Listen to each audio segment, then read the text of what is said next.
Radio Universidad de Guadalajara, en Autlán de Navarro, presenta Señal Informativa, Periodismo y Voz Ciudadana. Con Elia Macías. Señal Informativa, la noticia donde estés.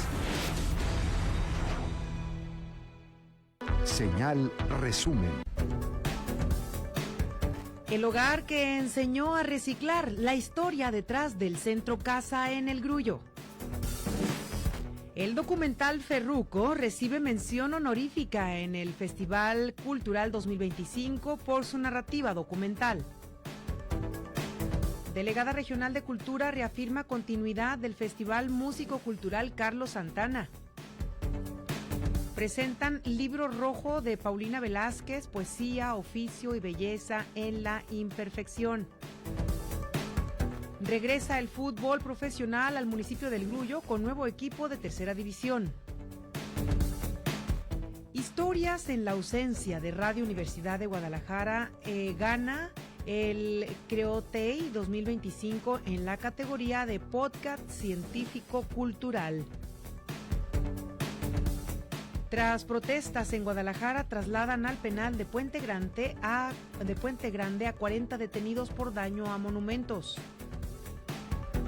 Exigen investigar 13 agresiones a periodistas en movilizaciones de la Generación Z.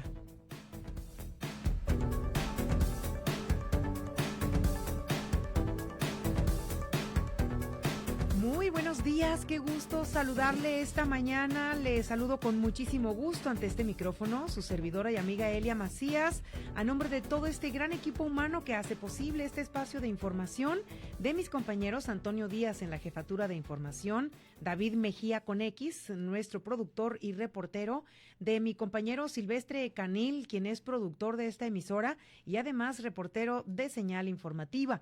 Agradezco a mis compañeros en los controles operativos, Luis Ángel Hernández Solís, nuestro querido Ángelo, y también a nuestro compañero de servicio social, nuestro compañero Ángel de Jesús de Jesus Toscano, quien es estudiante de la Ingeniería en Informática y desde Cihuatlán para Radio Universidad.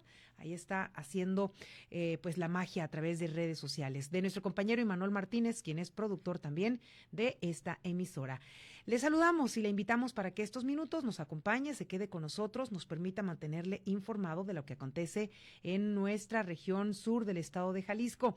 El día de hoy, 18 de noviembre del 2025, en el que se han transcurrido ya 318 días por transcurrir, nos quedan 45, ¿lo tenía en cuenta?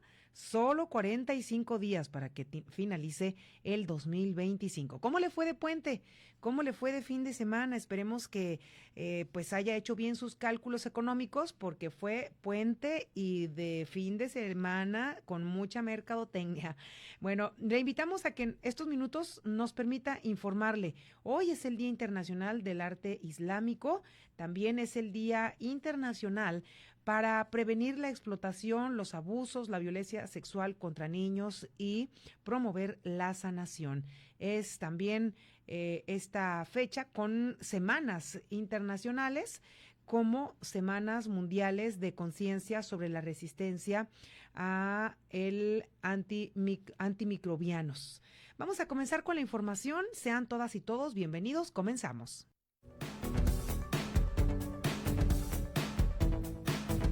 Señal local. El hogar que enseñó a reciclar, la historia detrás del Centro Casa del Grullo, el proyecto doméstico de compostaje y cultivo que Salvador García Rubalcaba inició en su casa, se convirtió en aula abierta y en laboratorio de agricultura orgánica y en manejo de residuos que articuló a vecinos, estudiantes y científicos del CU Costa Sur. De esta experiencia surgieron materiales didácticos, talleres en escuelas y ejidos y más tarde el Huerto de la Amistad y el actual Centro de Aprendizaje para la Sostenibilidad Aplicada, CASA, que hoy consolidan un modelo local de educación ambiental autogestionada y de sostenibilidad aplicada en el sureste del estado. Antonio Díaz nos tiene la información.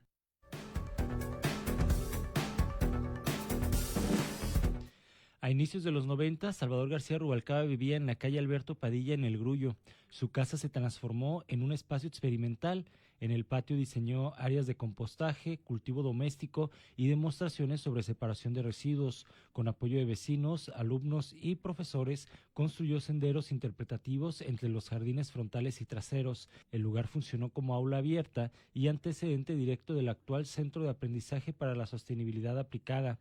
El proyecto doméstico coincidió con el proceso de reorganización ambiental posterior a la creciente del 92.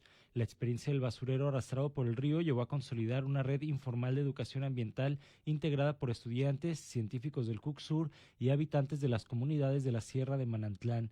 En este contexto, la vivienda de Salvador operó como laboratorio de agricultura orgánica y manejo responsable de residuos. Allí se elaboraron los primeros materiales didácticos, maquetas, carteles y guías para talleres en escuelas y ejidos. El principio metodológico era simple: enseñar con lo que se tiene. Envases, balones rotos, cubetas y macetas se convertían en recipientes para cultivos. La basura se transformaba en insumo pedagógico. Esa práctica anticipó los conceptos de economía circular y cero residuos que más adelante asumiría la educación ambiental contemporánea. Cómo hemos llenado nuestro planeta y lo hemos convertido en un gran depósito de porquería, que no son palabras mías, aparece en la carta encíclica Laudato Si, el cuidado de nuestra casa común, y nos habla de esa relación y de esa responsabilidad compartida. Entonces, aquí la solución es la educación. La educación a nivel de la familia, a nivel de en los centros educativos, los buenos hábitos, ser conscientes de lo que estamos ocasionando, los tipos de elecciones que tenemos a la hora de consumir algo. Realmente preguntarnos, ¿lo necesito? Preguntarnos, por ejemplo, ¿cuánta agua se requiere para envasar un refresco? ¿Cuánta agua se requiere para hacer un pantalón? ¿Cuánta agua se requiere para fabricar unos calzados o unos zapatos? Es un ejemplo, pero esa agua no nada más cuánto se gasta, es cuánto se contamina. Y eso nos lleva a tener esas reflexiones. Entonces, el experimento doméstico se replicó en el año 2000 en el Huerto de la Amistad, dentro del Centro Universitario de la Costa Sur. Desde allí se impartieron talleres para escolares y, actualmente, también con adultos mayores del Sistema Universitario del Adulto Mayor. El CASA continúa con esa misma lógica: aprendizaje aplicado, contacto directo con el suelo, vinculación comunitaria y reinterpretación de los residuos como recurso. En sus módulos se combinan huertos, lombricomposta y demostraciones de reciclaje. La infraestructura se sostiene con aportes voluntarios y busca incorporar sistemas de captación de agua pluvial y energía solar para cerrar el ciclo del ejemplo práctico.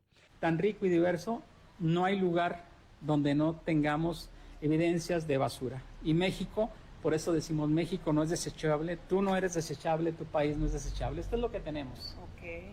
¿Por qué seguir haciendo esto? Entonces, en cada uno de nosotros está el limpiar México. El limpiar México. Entonces vamos a ir limpiando, esto se va a ir quitando según y esa es una primera acción, para luego hacerlo afuera, en la calle, hacerlo en tu escuela, hacerlo en tu comunidad, pero sobre todo transitar y despertar, sí, de que no podemos estar en la luna. Aquí por eso están estos astronautas en la luna. Tenemos que entender que estamos en un planeta vivo y que este planeta está sufriendo estragos por nuestra causa. Entonces tenemos que despertar que este planeta necesita vida. El agua es vida, pero el agua es vida cuando el agua está saludable. La trayectoria de Salvador García Rubalcaba y su equipo consolidó un modelo regional y de educación ambiental autogestionada. Lo que comenzó como una casa familiar convertida en taller vecinal se transformó en un centro regional de referencia. El CASA sintetiza 3 décadas de aprendizaje empírico sobre sostenibilidad aplicada en el sureste de Jalisco. Señal informativa, Antonio Díaz. UDGTV Canal 44, desde Radio Universidad de Guadalajara en Autlán, Antonio Díaz.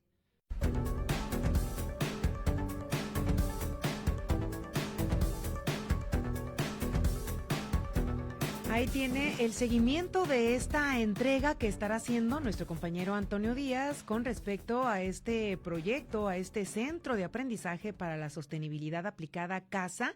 y toda esta trascendencia que ha tenido la educación ambiental y el impulsor que podríamos decir que no dejaríamos o que no podríamos dejar de pensar en el maestro Salvador García Rubalcaba, quien ha hecho pues toda una vocación justo de la educación ambiental en este tema, que ha sido uno de los precursores e insistido y educado a bastantes generaciones en el tema de la educación ambiental. Enhorabuena y gracias al maestro Salvador García Rubalcaba por seguir insistiendo, y ahora desde el Centro de Aprendizaje para la Sostenibilidad Aplicada, ubicada en el municipio de El Grullo.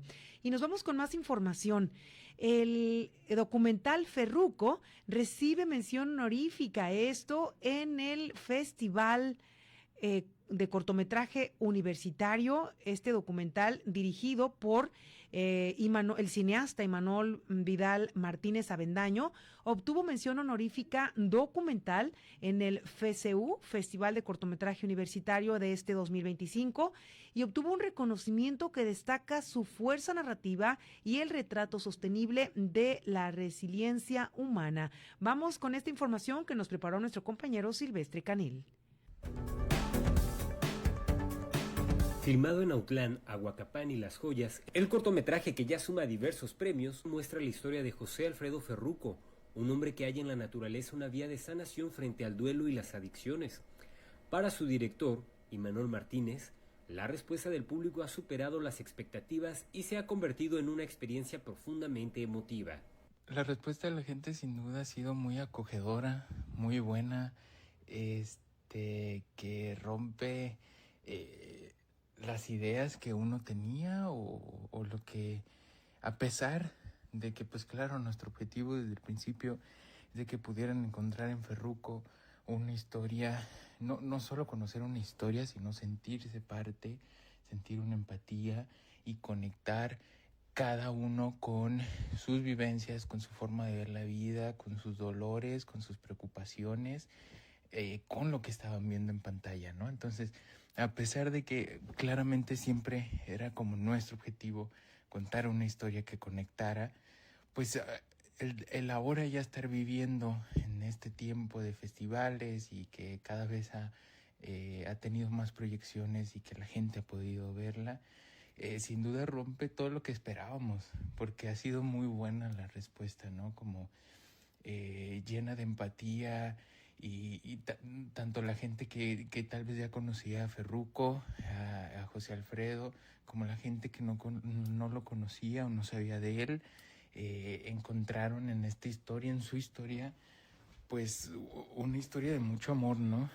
Claro, de dolor y de momentos difíciles, pero creo que conectaron mucho con eso, ¿no? El director destacó la importancia del Festival de Cortometraje Universitario como espacio de encuentro para jóvenes cineastas, que permite compartir historias, técnicas y visiones del país desde distintas escuelas. La importancia que considero que estos espacios como el Festival de Cortometraje Universitario, que nace de esta escuela de Centro de Estudios Cinematográficos de Guadalajara, tienen un papel muy importante, ¿no? En esto que mencionas para la formación y profesionalización del cine joven en México.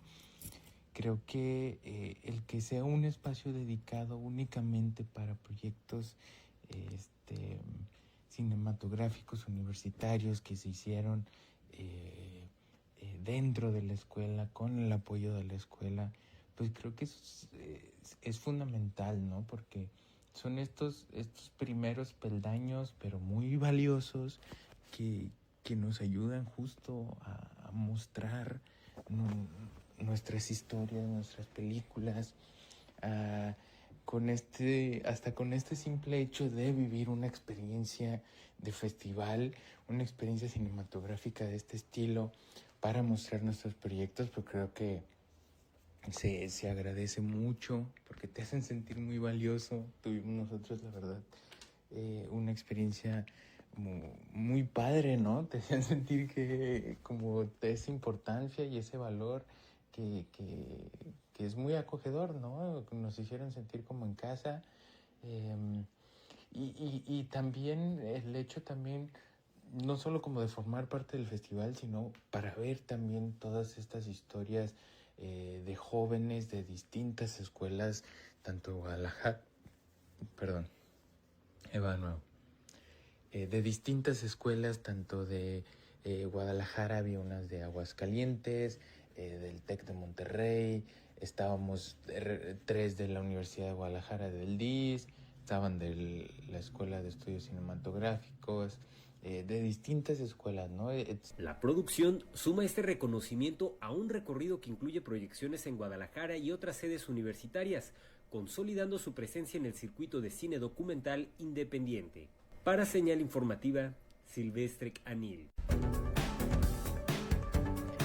Bien, pues muchas felicidades, enhorabuena y que siga ganando estos reconocimientos, que siga dando la vuelta no solo en México, sino en el mundo este documental de Ferruco. Enhorabuena y felicidades para Imanol Vidal Martínez Avendaño. Mucho éxito. Vamos con más información. Es momento de ir a una brevísima pausa. Son las 9 de la mañana con 21 minutos y en breve regresamos. Estás escuchando Señal Informativa con Elia Macías.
Son las 9 de la mañana con 23 minutos y nosotros avanzamos con más información.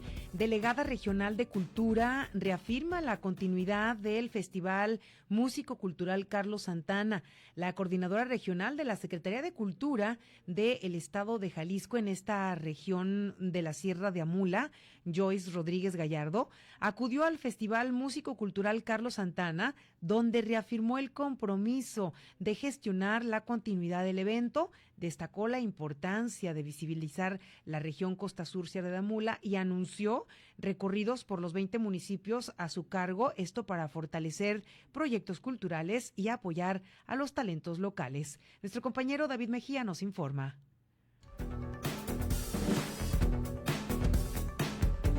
En el marco del Festival Músico Cultural Carlos Santana, celebrado en Autlán, Joyce Rodríguez Gallardo, coordinadora de la región Costa Sur Sierra de Amula de la Secretaría de Cultura, visitó el municipio como parte de sus actividades institucionales. Rodríguez señaló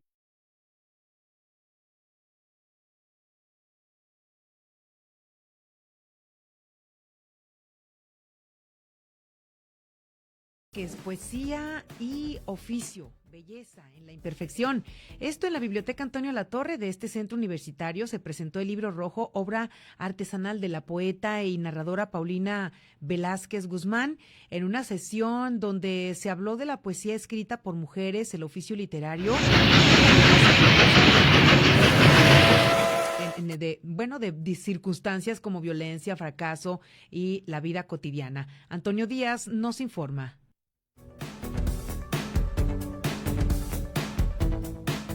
En la Biblioteca Antonio Latorre del CUC Sur se llevó a cabo la presentación del libro rojo de la autora michoacana Paulina Velázquez Guzmán, en un ambiente íntimo que combinó lectura en voz alta, reflexión sobre la poesía y participación del público.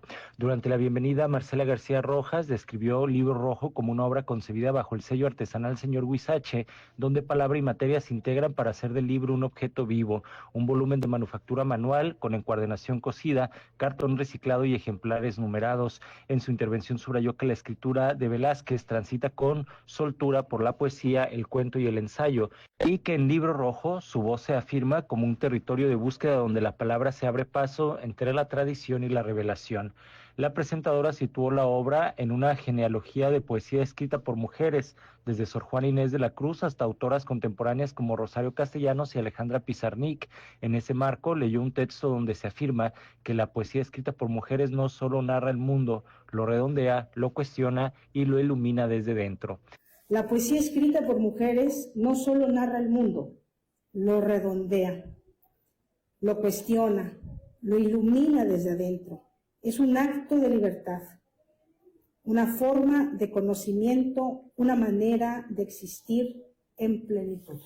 Al tomar la palabra, Paulina Velázquez compartió su vínculo con la escritura y el oficio literario, marcado por la influencia de Rosario Castellanos.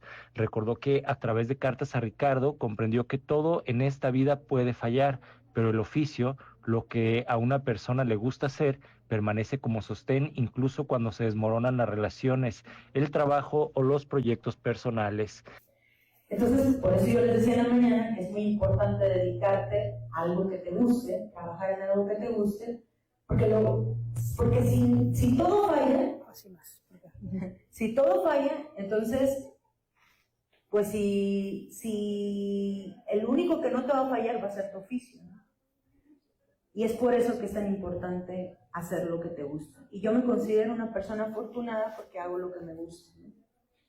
Y entonces estoy muy contenta porque yo a mí me dan cuerda y soy como la March, ¿no? O sea, yo puedo hablar y sin comer y con un café yo la armo, ¿no? O sea, hable de lo que me gusta. Soy tallerista desde hace muchos años.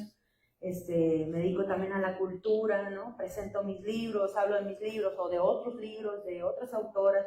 Entonces, me encanta, ¿no? Ahorita tengo un mes súper pesado y estoy bien a gusto. Ahorita tengo como los ojos así como que vidriosos de cansancio, pero estoy plena, ¿no?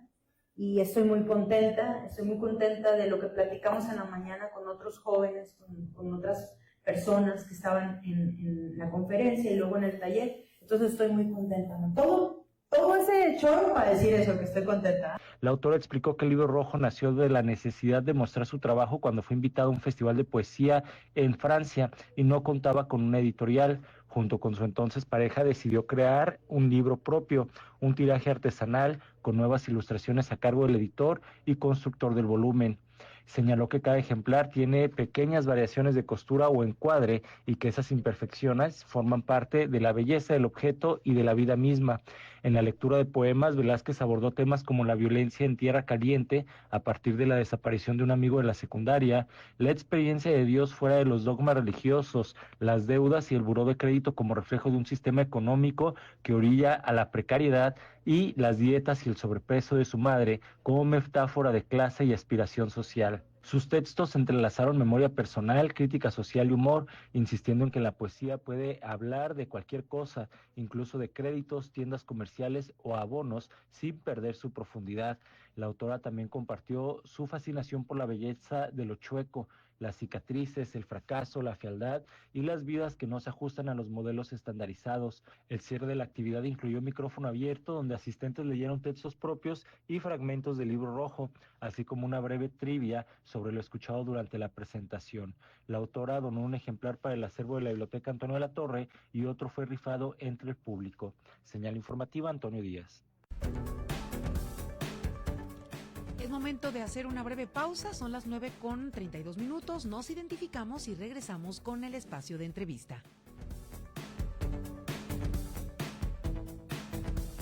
Señal informativa. Comunícate con nosotros al 317-382-6532 o al 317-382-5031. WhatsApp 317-121-2325.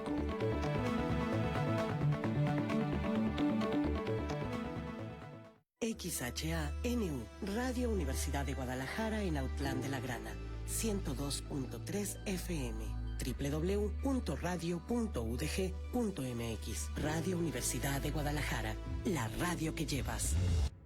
Señal entrevista.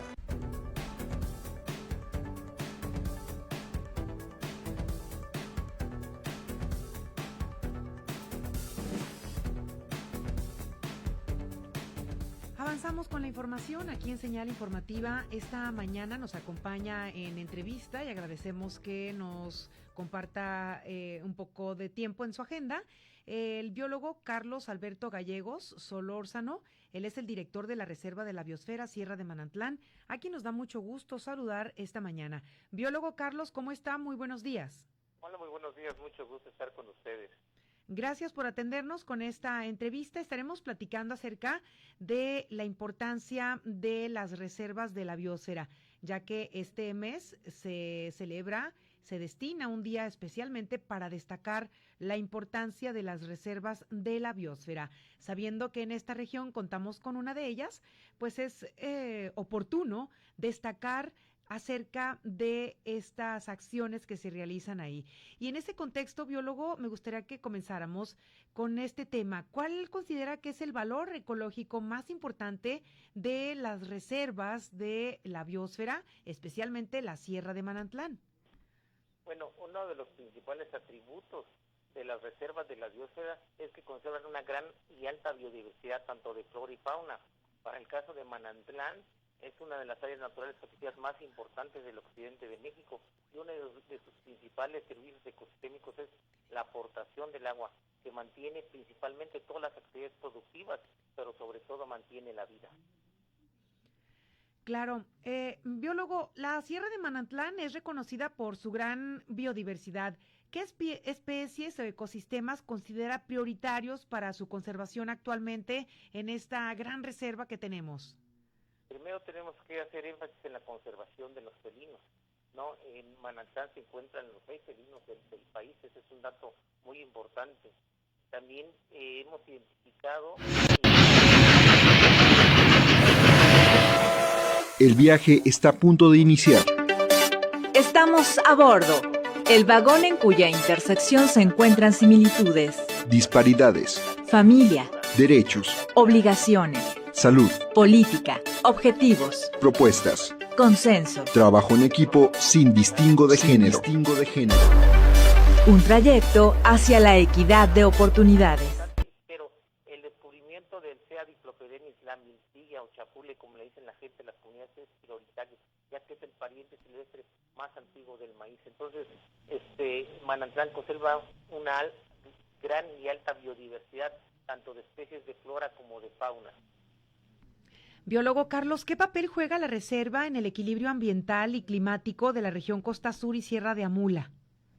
Pues ambientalmente, como comenté, el agua es prioritario, ¿no? Entonces, una de las principales funciones de la reserva es aportar agua para mantener la vida, mantener las actividades productivas, pero también Manantlán juega un papel importante como una barrera natural.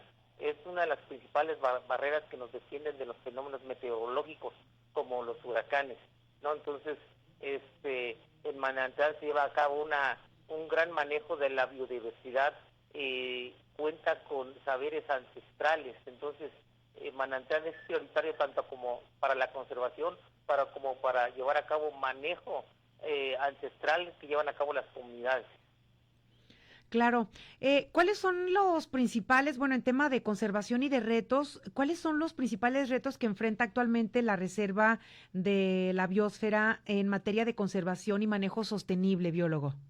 Pues yo siento que a nivel global uno de los principales retos es el cambio climático, ¿no? Entonces, las áreas naturales protegidas son una primera respuesta ante el cambio climático y por ello tenemos que llevar a cabo acciones de conservación y manejo de nuestros bosques, de nuestras selvas, de nuestros recursos hídricos.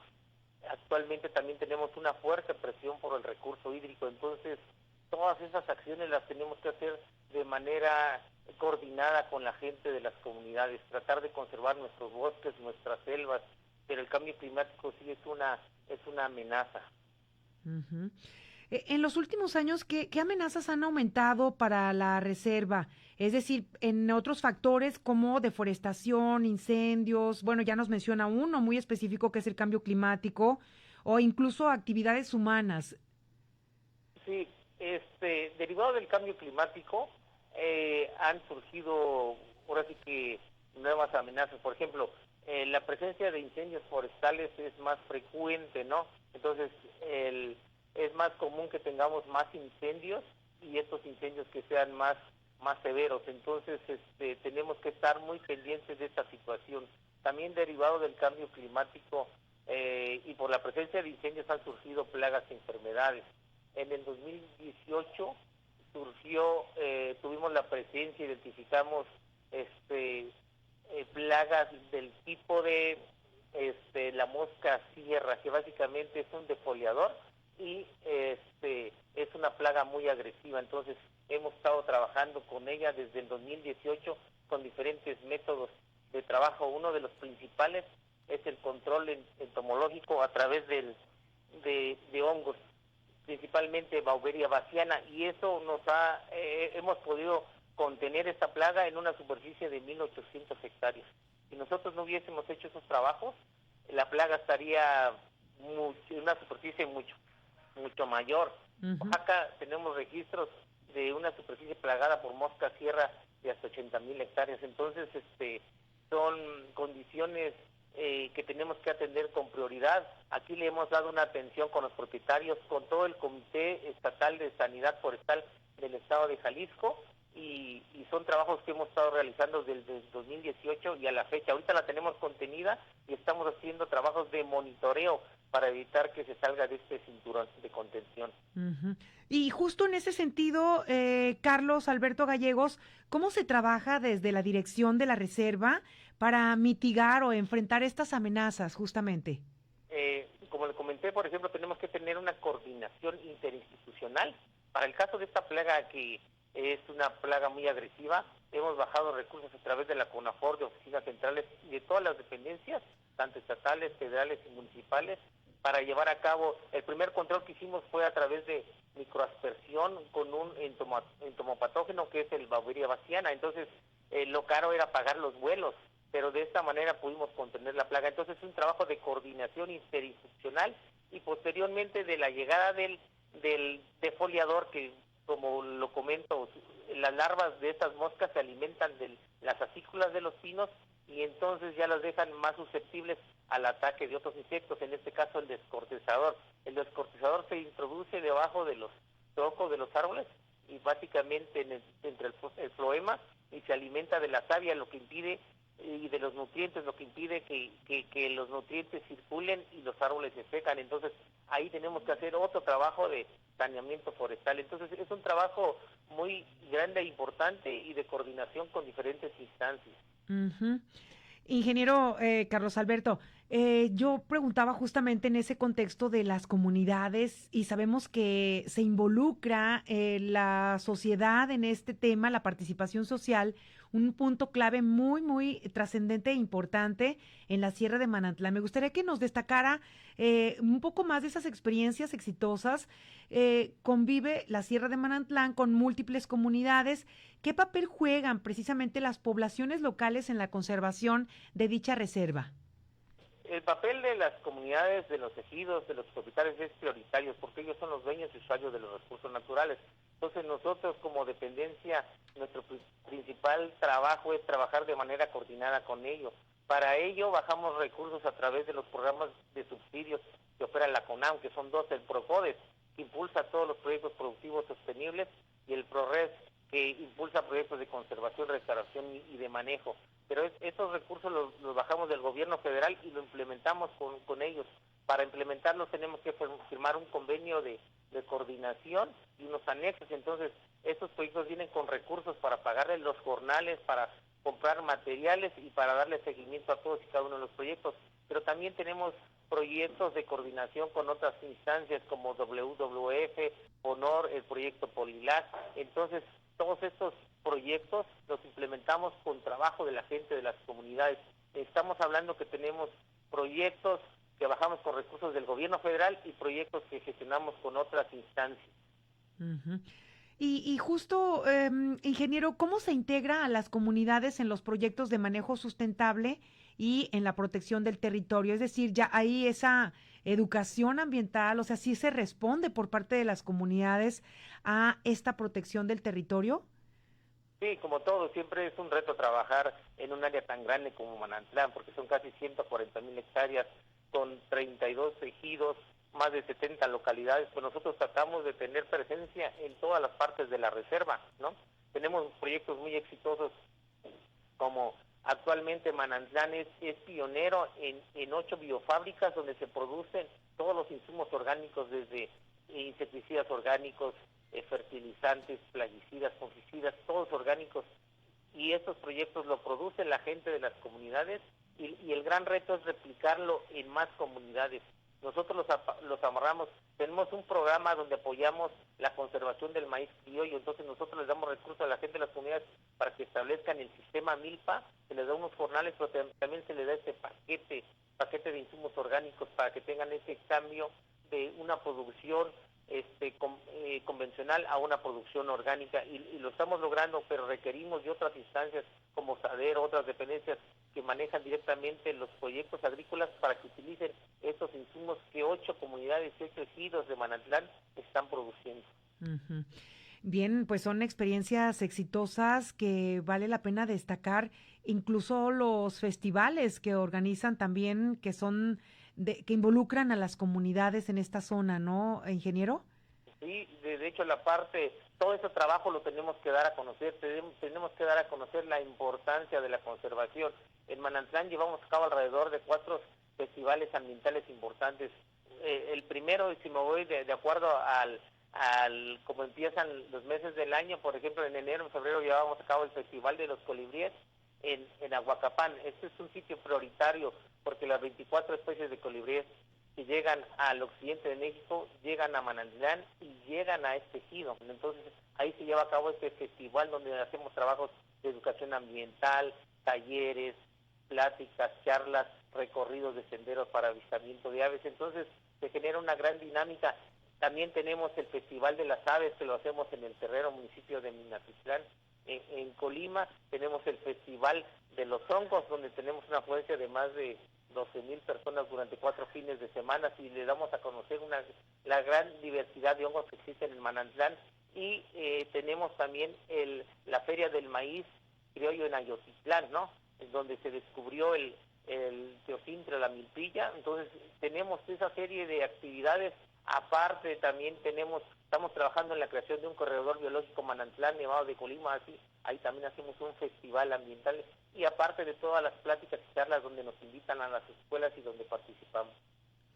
Claro, haciendo productivas todas estas zonas, ¿no? Estos festivales de ayuda para la educación ambiental, justamente.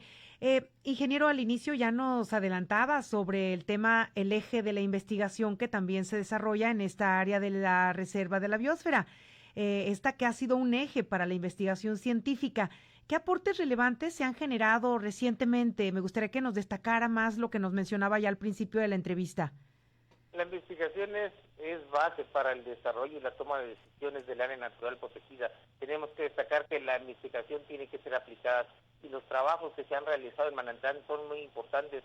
El descubrimiento de nuevas especies como las echeverias se descubrieron hace 2 años, ¿no? A través de personal de la Universidad de Guadalajara. También todo el trabajo que tenemos de manejo de fuego con el maestro Enrique Jardel es prioritario para la toma de decisiones en el tema de manejo del fuego, de actividades de prevención, de combate, de predicción de incendios forestales, los trabajos que tenemos en el tema de acabamos de trabajar con un sello verde en la zona de Manantlán, Nevado de Colima, en el corredor biológico. Entonces, durante muchos años, en coordinación con la Universidad de Guadalajara, la gira Reforestamos México, se han trabajado con los mezcales nativos. Entonces, todos estos resultados, todas esas investigaciones se ven reflejadas en proyectos productivos de conservación y proyectos sostenibles. Uh-huh. Muy bien, ingeniero Carlos, ¿qué proyectos o líneas de trabajo se están impulsando para fortalecer la preservación de la Sierra de Manantlán, pensando a futuro, a corto, a largo, mediano plazo, en los próximos años? Tenemos varios proyectos. Por ejemplo, en el tema de investigación y estudio, estamos llevando a cabo un estudio para determinar cuál es la presencia del jaguar en Manantlán. Queremos saber cuál es el número de individuos de jaguares que existen en Manantlán. También en coordinación con la Universidad Autónoma de México estamos llevando a cabo un estudio para determinar si el ajolote que tenemos en Manantlán es una especie nueva, ¿no? Tenemos trabajos de manejo del fuego en coordinación con el maestro Enrique, en tipos de investigación. Con las aves estamos trabajando diferentes temas con la doctora Saraí para determinar cuál es la presencia y abundancia de las aves, pero también, como comenté al inicio, el tema de sanidad forestal, cuál es la presencia de las aves en sitios donde ya se han aplicado saneamientos, en sitios de exclusión y en sitios donde no se ha realizado nada. Entonces tenemos una gran diversidad de estudios, de investigaciones, pero respondiendo bien a la pregunta, actualmente nosotros nos encontramos con la actualización del programa de manejo, que es el documento. El programa de manejo es el instrumento que regula todas y cada una de las actividades que se hacen en el área natural protegida. Entonces, esperemos que el año que viene, que en el 2027 ya tengamos autorizado nuestro programa de manejo. Acabamos en el mes de agosto, básicamente se registró oficialmente en la solicitud para que Manantlán forme parte de las áreas de la lista verde de la UICN, un reconocimiento internacional en el manejo de gestión y del territorio. Entonces, y actualmente estamos llevando a cabo una evaluación de efectividad y manejo que se hace cada 3 años por la Comisión Nacional de Áreas Naturales Protegidas. Entonces, nosotros estamos tratando de alinear todos esos procesos de planificación, implementarlos en el territorio y contar con un reconocimiento, pero sobre todo contar con el reconocimiento de las comunidades. Claro, esto asegura esas acciones de fortalecer esa preservación de esta Sierra de Manantlán y sabemos también recientemente el hermanamiento con otros países también en cuanto a las reservas, ¿no, ingeniero Carlos Alberto? Sí, si me permites ahí comentarte que como Reserva MAP tenemos un hermanamiento que se firmó en el año 96 con Sierra del Rosario en Cuba.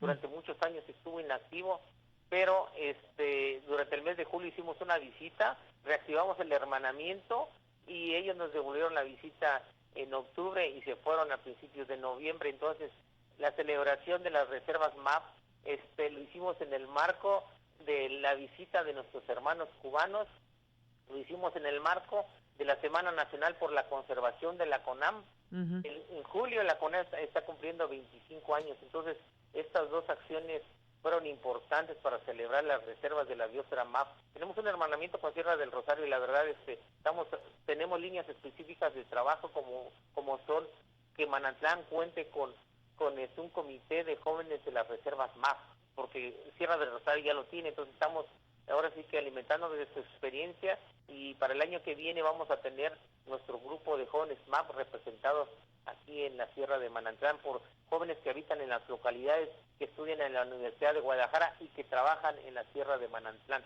ya sea a través de dependencias estatales, federales, municipales o organizaciones de la sociedad civil.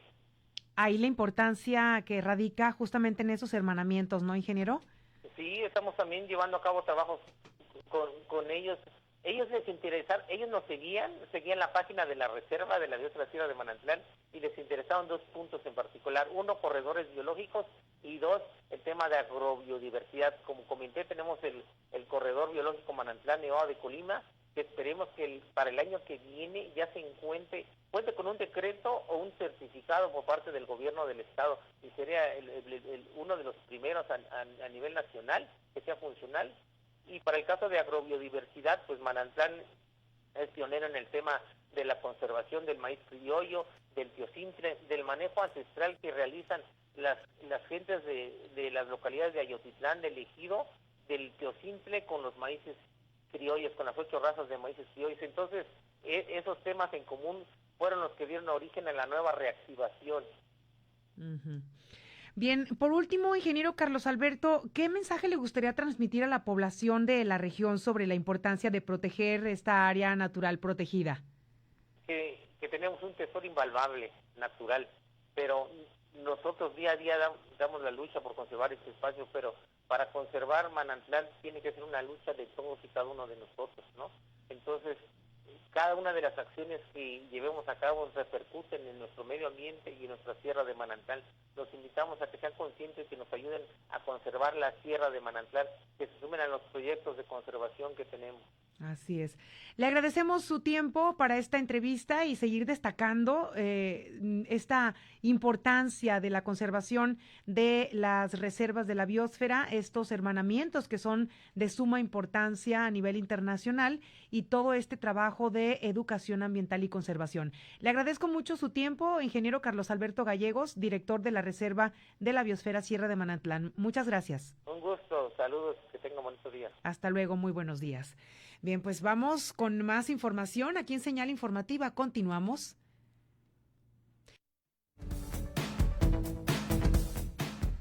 Nos vamos ahora con nuestro espacio de opinión y análisis. Tenemos la colaboración, es martes y los martes escuchamos al maestro Jesús Medina en su comentario. Muy buenos días y bienvenido, maestro.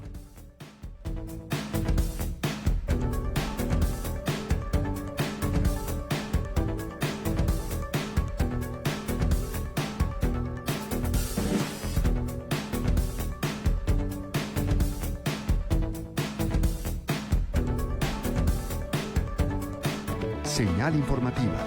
Comunícate con nosotros al 317-382-6532 o al 317-382-5031. WhatsApp 317-121-2325.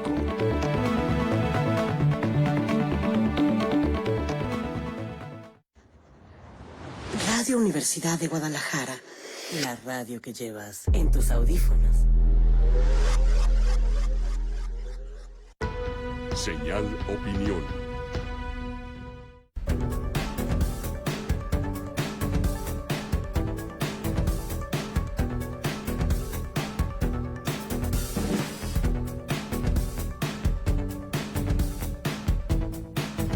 Vamos ahora sí con la opinión del maestro Jesús Medina. Con esta opinión nosotros nos despedimos de este espacio. Maestro, le escuchamos. Buenos días, bienvenido.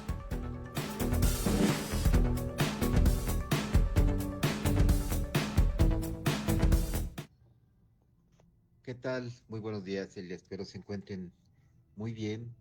Un abrazo, un saludo a ti y a todo tu equipo de colaboradores, como siempre, regresando de este puentecito que estuvo especial, agradable, los eventos del Festival Carlos Santana, del 7º festival. En realidad, desde mi perspectiva fue algo exitoso, incluso que rebasó las expectativas.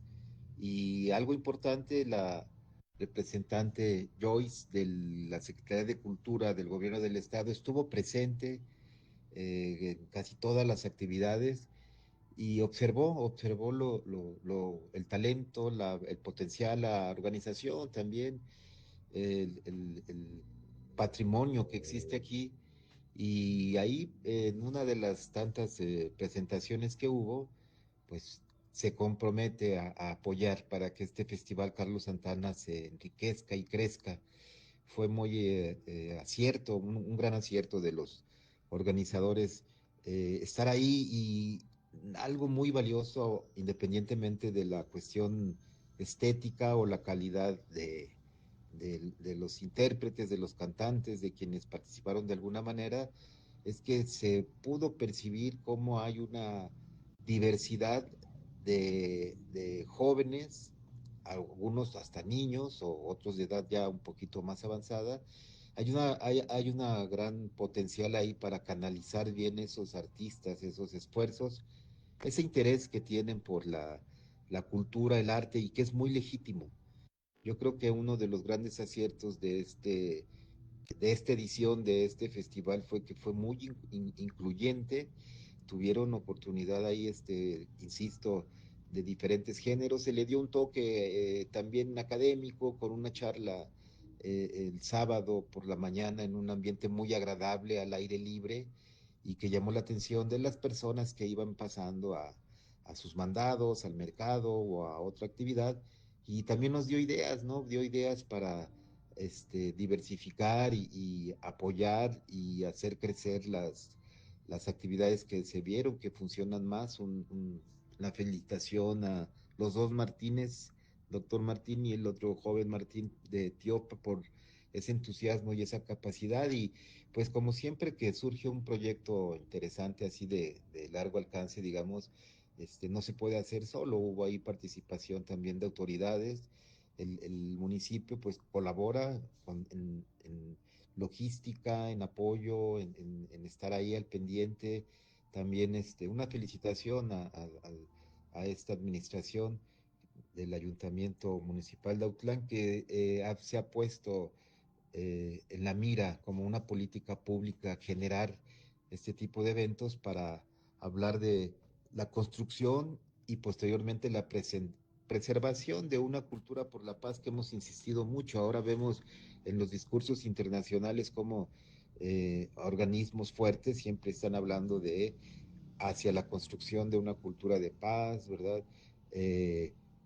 Generando cultura de paz, y cuando se hace de manera organizada, que sea parte de una política pública, de programas específicos, que involucre algo muy importante a la población y a las generaciones que vienen y a los que están, eso es fundamental y es maravilloso.